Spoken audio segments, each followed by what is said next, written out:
Greater Hyderabad పై దోమలు దండయాత్ర చేస్తున్నాయి. చెరువులు, కుంటలు, నాలాలు, పరివాహక ప్రాంతాలే అడ్డాగా గుంపులు గుంపులుగా తయారవుతున్నాయి.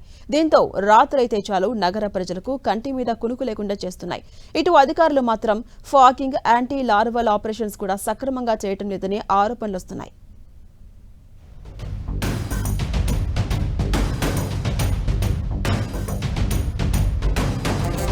చెరువులే అడ్డా, మురికి కూపాలే విశ్రాంతి స్థలాలు.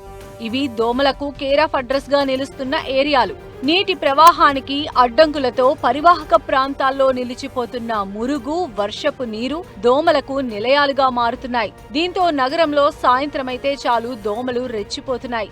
వీటి బెడదతో ప్రజలు బయటకు రావటానికి కూడా ఇబ్బంది పడుతున్న పరిస్థితి కనిపిస్తోంది.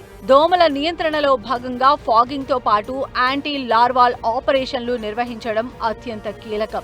నీరు నిలిచే ప్రాంతాల్లో దోమల లార్వా పెరగకుండా ముందస్తు చర్యలు తీసుకోవాల్సి ఉంటుంది. కానీ క్షేత్రస్థాయిలో ఈ పనులు ఆశించిన స్థాయిలో జరగటం లేదని స్థానికులు ఆరోపిస్తున్నారు. పరిస్థితి ఇలానే కొనసాగితే డెంగ్యూ, మలేరియా వంటి సీజనల్ వ్యాధులు తాండవం చేసే అవకాశం ఉందని ఆందోళన వ్యక్తమవుతోంది.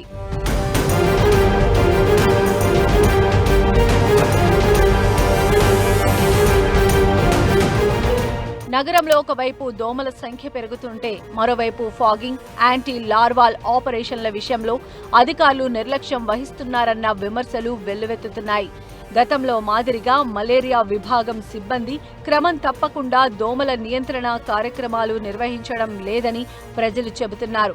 ప్రాంతాల వారీగా దోమల తీవ్రతను గుర్తించి ఫాగింగ్ చేయడంతో పాటు దోమల ఉత్పత్తి కేంద్రాలను గుర్తించి లార్వా నిర్మూలన చర్యలు చేపట్టాల్సి ఉంది. అయితే చాలా ప్రాంతాల్లో అధికారులు వచ్చి వెళ్లే పరిస్థితి తప్ప నిరంతర పర్యవేక్షణ కనిపించటం లేదని స్థానికులు అంటున్నారు. దాంతో చెరువులు, మూసి పరివాహక ప్రాంతాల్లో దోమల విజృంభణ చాలా ఎక్కువగా ఉంటోంది.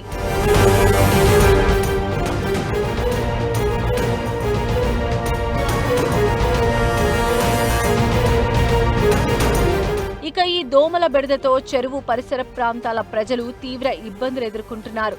రాత్రి వేళల్లో ఇళ్లలో తలుపులు, కిటికీలు మూసుకున్నా దోమల నుంచి రక్షణ లేకుండా పోతుందని ఆవేదన వ్యక్తం చేస్తున్నారు. చిన్నారులు, వృద్ధులు, బయట పనిచేసేవారు మరింత ఇబ్బందులు పడుతున్నారని చెబుతున్నారు నగర ప్రజలు. తమ ప్రాంతంలో దోమలు చాలా ఎక్కువయ్యాయి, సాయంత్రం అయితే బయట కూర్చోలేని పరిస్థితి ఉందని ఆందోళన వ్యక్తం చేస్తున్నారు. గతంలో ఫాగింగ్ చేసేవారు ఇప్పుడు రెగ్యులర్ గా రావటం లేదు. వెంటనే ఫాగింగ్, యాంటీ లార్వాల్ ఆపరేషన్లు చేయాలని డిమాండ్ చేస్తూ ఉన్నారు.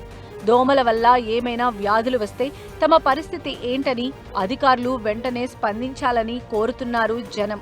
అధికారులకు ఎన్నిసార్లు చెప్పినా పట్టించుకొని రాలేడు. ఏమనంటే SIR ప్రోగ్రామ్, ఆ ప్రోగ్రాంలు అంటారు. కానీ ఇబ్బంది దోమలు కొట్టడం వల్ల చిన్నపిల్లలకు జ్వరాలు వచ్చి హాస్పిటల్ బాధితులు, ముసలిళ్ళు ఉన్నారు, పెద్దవాళ్ళు ఉన్నారు. కనీసం అధికారులు పట్టించుకున్నారు. ఇంతకుముందు కనీసం అప్పుడప్పుడు వచ్చేవాళ్ళు, ఇప్పుడు అది కూడా రాకుండా పట్టించుకునేవాళ్ళు లేదు. 1 ఇయర్ నుంచి వాళ్ళు కూడా రావలేరు. అంత 1 ఇయర్ ముందు అధికారులు కార్పొరేటర్ ఉన్నప్పుడు కొంచెమని వచ్చేవాళ్ళు. 1 ఇయర్ కార్పొరేటర్ డేట్ అయిపోయిన నుంచి అధికారులు పట్టించుకోలేరు, ఎవరు పట్టించుకోలేరు. గవర్నమెంట్ కూడా నిర్లక్ష్యం ఉంది.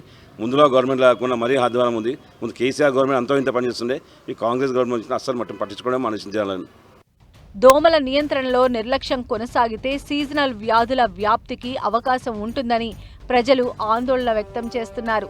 ఇప్పటికే దోమల తీవ్రత కనిపిస్తున్న ప్రాంతాల్లో ప్రత్యేక డ్రైవ్ చేపట్టి ఫాగింగ్, యాంటీ లార్వాల్ ఆపరేషన్లు మరింత ముమ్మరం చేయాలని హైదరాబాద్ వాసులు కోరుతున్నారు.